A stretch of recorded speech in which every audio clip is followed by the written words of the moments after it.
الحمد لله والصلاة والسلام على سيدنا محمد وعلى آله وأصحابه أجمعين.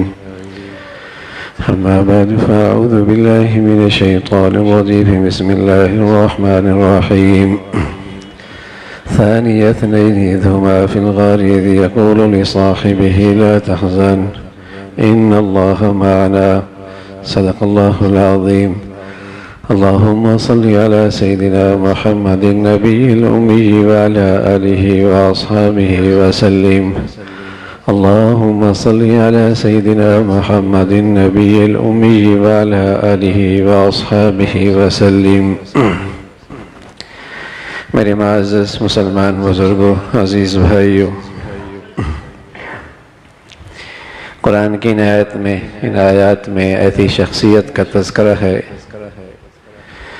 جو امت اسلامیہ کے امام، پہلے خلیفۃ المسلمین اور اللہ کے نبی صلی اللہ علیہ وسلم فرمایا کرتے تھے، ایک خطبہ دینے لگے اور خطبہ دیتے ہوئے فرمایا کہ صحبت کے لحاظ سے، مال کے لحاظ سے میرا سب سے بڑا محسن ابو بکر ہے رضی اللہ تعالی،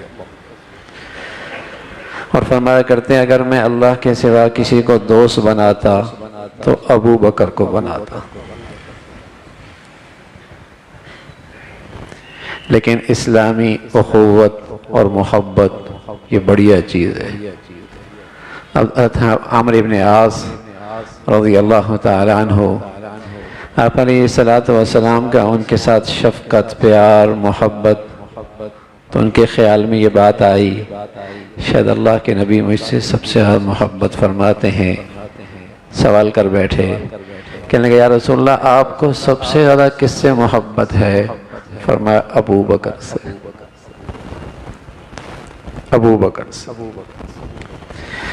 آج امت اسلامیہ جس بڑے مسئلے سے دوچار ہے اور جس بڑے المیہ کا شکار ہے وہ کیا ہے؟ یہ امت صحیح قیادت سے محروم، صحیح رہبر اور صحیح قائد سے محروم ہے. اور کیوں محروم نہ ہو؟ بچپن سے لے کر جوانی تک، اسکولوں سے لے کر یونیورسٹیوں تک جو انہیں قائد اور لیڈر پڑھائے جاتے ہیں، اس سے تو پھر امت کو ایسی مخلوق ملے گی جن سے آج اس امت کا واسطہ ہے. جب بچپن سے لے کر یونیورسٹیوں تک ایسے ہیرو پڑھائے جائیں گے، اس سے تو پھر امت کو ایسی قیادت مل گی جس نے آج امت مسلمہ کو ظلم و ستم پہ جن پہ پہاڑ ڈھا رکھے. یہ امت کی قیادت تھی، یہ امت کے رہبر تھے. یہ وہ اسلاف کی زندگیاں اگر امت کے سامنے آئے تو کم از کم کچھ شعور تو آئے کہ ہم اپنی قومی ذمہ داریاں کن کے سپرد کر رہے ہیں، ہم اپنے قومی معاملات کیسوں کے حوالے کر رہے ہیں. بدکار ہیں، کردار والے ہیں، خوف خدا رکھتے ہیں، اللہ کے سامنے جھکتے ہیں، کچھ اللہ اور اللہ کے رسول کو پہچانتے بھی ہیں. تو قیادت سے تو یہ امت محروم ہوئی، شعور بھی ختم ہوتا چلا جا رہا ہے کہ اپنی ذمہ داریاں سپرد کس کے کرنی ہیں. سبحان اللہ. حضور علیہ السلام کے وہ پیارے اللہ کے نبی کی صحبت یافتہ جب آپ علیہ السلام دنیا سے وصال فرما گئے تو ان کے نظر انتخاب بھی بہت بڑھیا تھی. سب سے پہلے انہوں نے حضرت صدیق کا انتخاب فرمایا. اور کیوں نہ فرماتے رسول اللہ صلی اللہ علیہ وسلم کی زندگی میں جب آپ مسجد میں جانے سے عاجز ہو گئے، اس وقت تک آپ مسجد میں تشریف لے گئے جب تک آپ دو آدمیوں کے کندھے کے سہارے پہ بھی جا سکتے تو آپ مسجد میں ضرور جایا کرتے. جمعے کے لیے نہیں، عید کے لیے نہیں، ہر نماز کے لیے. لیکن جب یہ بھی آپ کے لیے مشکل ہو گیا تو آپ نے حضرت ابو بکر رضی اللہ تعالیٰ عنہ فرمایا تم امامت کراؤ. یہ اس امت کے پہلے امام ہیں. یہ اس امت کے پورے ملت اسلامیہ کے امت مسلمہ کے پہلے امام ہیں، اور رسول اللہ صلی اللہ علیہ وسلم کی موجودگی میں نماز پڑھا رہے۔ ایک دن اللہ کے نبی صلی اللہ علیہ وسلم نے پردہ ہٹایا، آپ کا دروازہ مسجد نبوی کی طرف کھلا کرتا تھا، تو دیکھا، خیال آیا کہ اللہ کے نبی تشریف لانے لگے ہیں، نماز پڑھانی ہے شاید، آپ پیچھے ہٹنے لگے، آپ نے اشارہ فرمایا نماز پڑھاتے رہو۔ یہ وہ آخری دیدار تھا رسول اللہ صلی اللہ علیہ وسلم نے جو اپنی ان جان نثاروں کا فرمایا، اور پھر دنیا سے تشریف لے گئے اور نماز پڑھاتے رہے۔ جب پہلی مرتبہ آپ نے فرمایا کہ نماز پڑھاؤ، حضرت عائشہ فرمانے لگے یا رسول اللہ، صدیق بڑے نرم دل ہیں، ان کے لیے یہ ذمہ داری بڑی مشکل ہو جائے گی۔ اللہ کے نبی نے سختی سے فرمایا ابو بکر سے کہو نماز پڑھو۔ ابو بکر رضی اللہ عنہ جب یہ خبر ملی تو عمر سے فرمایا تم پڑھا لو، فرمایا آپ زیادہ مستحق ہیں۔ تو نظر انتخاب بھی ان کی خوب تھی، انتخاب کیسی شخصیت کا فرمایا، اور نائب رسول کا سب سے بڑا فریضہ، نائب رسول کا سب سے بڑا فریضہ، نائب رسول کا سب سے بڑا فریضہ وہ اللہ کے دین کی حفاظت اور اشاعت ہوا کرتی، دین متین کی حفاظت اور اشاعت ہوا کرتی تھی، اور یہ اللہ کا نبی کا یہ نائب اور سچا جانثار، اور یہ خلیفۃ المسلمین کہا کرتے تھے اَيَنْقُصُ الدِّينُ وَأَنَا حَيٌّ، دین میں کمی آئے اور صدیق زندہ رہے، ایسا نہیں ہو سکتا۔ صدیق کے جیتے جی دین میں کمی آئے۔ جب اللہ کے نبی صلی اللہ علیہ وسلم وصال فرما گئے تو کچھ لوگوں نے زکوٰۃ کا انکار کر دیا، کچھ قبائل ارتداد کا شکار ہو گئے، کچھ لوگوں نے نبوت کا دعویٰ کر دیا۔ آپ علیہ السلام نے لشکر بھیجے، آپ رضی اللہ عنہ لشکر بھیجے، تو کہنے والوں نے کہا اب بھی آپ کی خلافت کی ابتدا ہے، اور فرمایا کرتے تھے کچھ بھی ہو مجھ سے دین کی کمی برداشت نہیں ہو سکتی، میرے جیتے جی اللہ کے حکم میں کوئی کوتاہی کر دے، انکار کر دے، ایسا نہیں ہو سکتا۔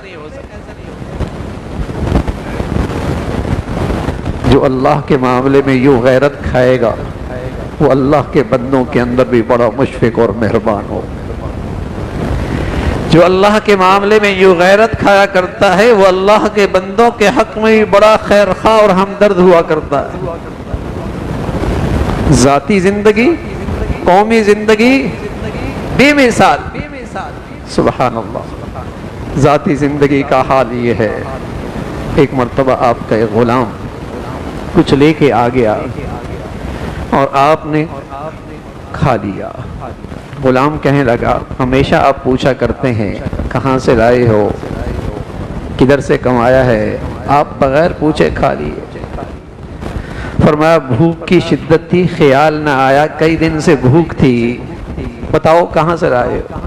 کہا زمانہ جاہلیت میں کہانت کیا کرتا تھا، لوگوں کو غیب کی خبریں بتایا کرتا تھا، جانتا واتا کچھ نہیں تھا، دھوکہ دیا کرتا تھا، آج ادھر سے گزرا تو انہوں نے مجھے اس کے لیے مزدوری کھانے کی شکل میں دے دی ہے۔ صدیق اکبر فرمانے لگے تو نے تو مجھے مار ہی دیا تھا، اور پھر وہ ایک لقمہ نکالنے کے لیے انگلی ڈالی لیکن ایک پیٹ خالی ہے، وہ لقمہ کیسے نکلے؟ پانی پیا اور ایک اور ڈول منگوایا اور ایک اور ڈول منگوایا، اور جب تک قہر نہ کی اس وقت تک چین نہ آیا۔ فرمانے لگے اگر اس لقمے کی خاطر جان بھی جانی پڑتی جان بھی دے دیتا، اس لیے کہ جس جسم کی پرورش لقمہ حرام سے ہوا کرتی ہے اس کا تو بہترین ٹھکانہ پھر جہنم ہوا کرتا۔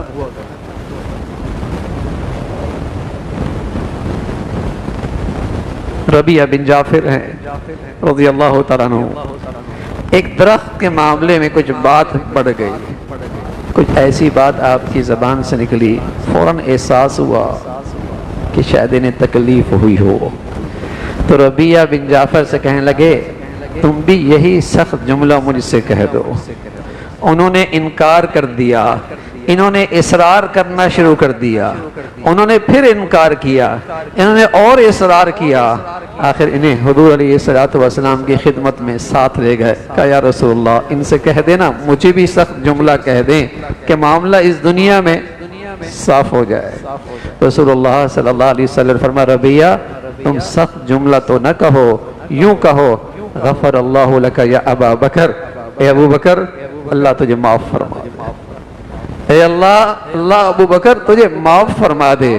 عمر ہیں رضی اللہ تعالیٰ عنہ، کسی موضوع پہ بات ہو گئی، بات کچھ ناگوار گزری، عمر رضی اللہ تعالیٰ عنہ کو تو بہت اصرار کے ساتھ معافی کی درخواست کرنے لگے، معذرت کرنے لگے، لیکن ابو بکر عمر رضی اللہ تعالیٰ عنہ کچھ ناگواری ایسی تھی گھر چل دیے۔ حضرت ابو بکر رضی اللہ تعالیٰ عنہ پیچھے پیچھے چل دیے اور گھر جب پہنچے تو عمر نے کیواڑ بند کر دیا۔ حضور علیہ السلام کی خدمت میں صدیق اکبر حاضر ہوئے، کہا یا رسول اللہ مجھ سے یہ ہو گیا ہے، عمر ناراض ہو گئے ہیں، شاید میں نے کوئی بات سخت کہہ دی ہے۔ حضور علیہ السلام نے 3 مرتبہ بشارت دی اور فرمایا ابو بکر اللہ نے تجھے معاف کر دیا، اللہ نے تجھے معاف کر دیا، اللہ نے تجھے معاف کر دیا۔ اندر گئے، حضرت عمر کو خیال آیا ابو بکر واپس چلے گئے ہیں، وہ ناراض ہو گئے تو اللہ کے رسول ناراض ہو جائیں گے، اور اللہ کے رسول ناراض ہو گئے تو اللہ ناراض ہو جائیں گے۔ دوڑے حضرت ابو بکر کے گھر پہنچے، پتہ لگا وہاں گھر میں تو کوئی نہیں، فوراً حضور علیہ السلام کی صحبت میں حاضر ہوئے، جیسے ہی سامنے نظر آئے تو اللہ کے نبی کے چہرے پہ غصے کے آثار۔ ابو بکر سمجھ گئے آپ کے یہ انداز دیکھ کر، 2 زانوں ہو کے حضور علیہ السلام سے کہنے لگے اللہ کے رسول عمر کی غلطی نہیں ہے، مجھ سے زیادتی ہوئی ہے۔ سبحان اللہ، مجھ سے زیادتی، عمر کی غلطی نہیں ہے، مجھ سے زیادتی ہوئی ہے۔ اور حضور علیہ السلام فرمانے لگے لوگو تم میرے اس پیارے کو مجھ سے دور کرنا چاہتے ہو، تمہیں پتہ ہے جب ساری دنیا میرا انکار کر رہی تھی ایک صدیق تھے جو مجھ پہ ایمان لائے تھے، جو میری تصدیق کر رہے تھے، جو سب میرے دشمن بنے ہوئے تھے، ایک صدیق تھا جو اپنا سب کچھ مجھ پہ قربان کر رہے تھے۔ تو یہی ابو بکر رضی اللہ عنہ کی شان ہے بھائی، اور آپ کا خاندان ایسا خوش نصیب خاندان ہے، سبحان اللہ۔ ہجرت کے موقع پہ جتنی راز کی باتیں تھی، جتنی راز کی باتیں تھیں، اس کے لیے آپ نے خاندان صدیق کا انتخاب فرمایا، خاندان صدیق کا انتخاب فرمایا۔ آپ علیہ السلام جب پہنچے دوپہر کے وقت، حضرت صدیق سے فرمانے لگے ہجرت کرنی ہے، تو حضرت عائشہ فرمانے لگی میرے ابا تو، حضرت اسماء فرمانے لگی میرے ابا تو غلام ہیں، بکریاں لے کے آتے ہیں، جس راستے سے گزرنا ہے تاکہ پاؤں کے نشان باقی نہ رہیں اور دودھ کا بھی انتظام ہو جائے۔ صدیق اکبر ساتھ ہیں، بیٹی اسماء خدمت کے لیے مامور ہے، بیٹا عبداللہ خبر لانے کے لیے ہے، اور اس ماحول کے اندر اور ان حالات کے اندر، اس ماحول میں اور اس حالات میں دیا ہے، لیکن ایک ابو بکر ہیں، اے اللہ اس کا بدلہ میں نہیں دے پایا، آپ ہی اس کا بہترین بدلہ عطا فرما دیجئے۔ تو اللہ رب العزت نے فرمایا وَلَسَوْفَ يَرْضَى، ہم ابو بکر کو اتنا دیں گے، اتنا دیں گے، اتنا دیں گے کہ یہ تو راضی ہی ہو جائیں گے، یہ تو راضی ہی ہو جائیں گے۔ یہ انفرادی زندگی، اور سبحان اللہ جب خلافت کی ذمہ داری آئی اور خلافت کی باری آئی اور امت کی اور ملت اسلامیہ کی اور امت مسلمہ کی ذمہ داری سپرد ہوئی، اب احتیاط اور بڑھ گئی، اور اب دین کی اشاعت کی اور اس فریضے کی ذمہ داری کا احساس اور بڑھ گیا۔ ایک وقت ایسا آیا کہ اہلیہ ایک دن کہنے لگی کچھ شیرینی چاہیے، کچھ میٹھا کھانا کا جی چاہ رہا ہے، تو ابو بکر رضی اللہ تعالیٰ فرمانے لگے میرے پاس تو کچھ ہے نہیں۔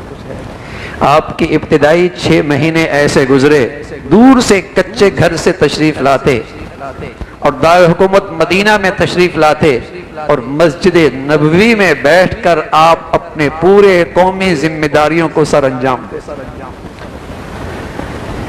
یہ خلیفۃ المسلمین کا دربار تھا، مسجد نبوی کا صحن آپ کا دربار تھا، اور تمام قومی حکومتی ذمہ داریاں آپ وہیں بیٹھ کر سر انجام دیا کرتے تھے۔ یہ مسلمانوں کے حکمران رہے، یہ مسلمانوں کے جیسے کہ چمکتے دھمکتے قیادت رہی ہے امت کے پاس۔ یہی وہ قیادت تھی جس نے امت کو بلندیوں اور عروج کی انتہاؤں تک پہنچایا تھا۔ آج ان کے تذکرے مٹ گئے، ہمارے بچے نہیں جانتے، ہمارے اولادیں نہیں جانتی، ہماری تعلیم گاہیں ان کرداروں سے خالی ہو چکی ہیں، ان کے تذکروں سے خالی ہو چکی ہیں، اور جن کے تذکرے چل رہے ہیں، پڑھائے جا رہے ہیں، اس سے آج امت مسلمہ کو جو قیادت مل رہی ہے وہ بھی ہم آنکھوں سے دیکھ رہے ہیں۔ ان کا ظلم و ستم بھی امت دیکھ رہی ہے۔ شیرینی مانگی، فرمایا میرے پاس تو کچھ نہیں ہے، فرمایا اجازت ہو تو جو ملتا ہے اس میں سے تھوڑا تھوڑا بچا لوں، تاکہ پھر ایک دن شیرینی کی چاہت پوری ہو جائے۔ کہا بہت اچھا۔ کئی دنوں کے بعد اہلیہ نے کہا یہ کچھ پیسے بچے ہیں، ہمارے لیے شیرینی لا دیجئے۔ تو فرمانے لگے اچھا، بات یہ معلوم ہوئی کہ یہ ضرورت سے زائد ہے، یہ ضرورت سے زائد ہے، اسے بیت المال میں جمع کر دیتے ہیں، اور ہم ضرورت پر اکتفا کرتے ہیں۔ جب دنیا سے جانے لگے تو اپنی بیٹی عائشہ سے کہا عائشہ سنو میری بات، یہ جو اونٹنی ہے نا جس سے ہمیں دودھ ملتا ہے، یہ جو برتن ہے نا جس سے ہم کھانا کھاتے ہیں، یہ جو چادر ہے نا جس کو میں استعمال کرتا ہوں، یہ اس وقت تک تھا جب تک میں مسلمانوں کا کام کیا کرتا تھا، اب میں دنیا سے جا رہا ہوں، ان چیزوں کو عمر کے حوالے کر دیتا ہوں۔ اب ان چیزوں کو عمر کے حوالے کر دینا۔ عمر رضی اللہ تعالیٰ عنہ کے پاس آپ کے دنیا سے جانے کے بعد جب یہ چیزیں حوالے کی گئیں تو فرمانے لگے اللہ ابو بکر پہ رحم فرمائے، ہمیں بڑی مشکل میں ڈال دیا۔ ایسی احتیاط، ایسا تقوی، ایسی بےروزگاری اور قومی مال میں اس قدر نزاکتوں کے ساتھ احتیاط کرنا، یہ انہی کی شان تھی، یہ انہی کی شان تھی۔ تو میرے عزیزو، اس امت کا سب سے بڑا امام، اس امت کا پہلا امام، پہلا خلیفہ، پہلا نائب رسول صلی اللہ علیہ وسلم کی زندگی ہے، اور آپ علیہ السلام کا یہ بلند کردار اور بلند اخلاق ہے۔ اور مسلمانوں کی نجات کیا ہے؟ رسول اللہ صلی اللہ علیہ وسلم فرمایا کرتے تھے علیکم بسنتی وسنت خلفاء الراشدین المہدیین، اگر تم فلاح اور کامیابی چاہتے ہو، کل کی یا آج کی، دنیا کی یا آخرت کی، اگر تم فلاح اور کامرانی چاہتے ہو تو پھر میرا طریقہ ہے اور میرے ان خلفاء کا کردار اور ان کی سیرت اور کریکٹر اور زندگی ہے، اسے مضبوطی سے پکڑ لو، فلاح پا جاؤ گے، کامیاب ہو جاؤ گے، پھر دنیا بھی تمہاری ہے، آخرت میں بھی تم کامیاب ہو جاؤ گے۔ اللہ رب العزت ان حضرات کی محبت بھی نصیب فرمائے، عظمت بھی نصیب فرمائے، اور ان کی زندگیوں کا مطالعہ ہمیں اور اپنی نئی نسل کو کرنے کی اللہ توفیق نصیب فرمائے۔ وآخر دعوانا الحمدللہ رب العالمین۔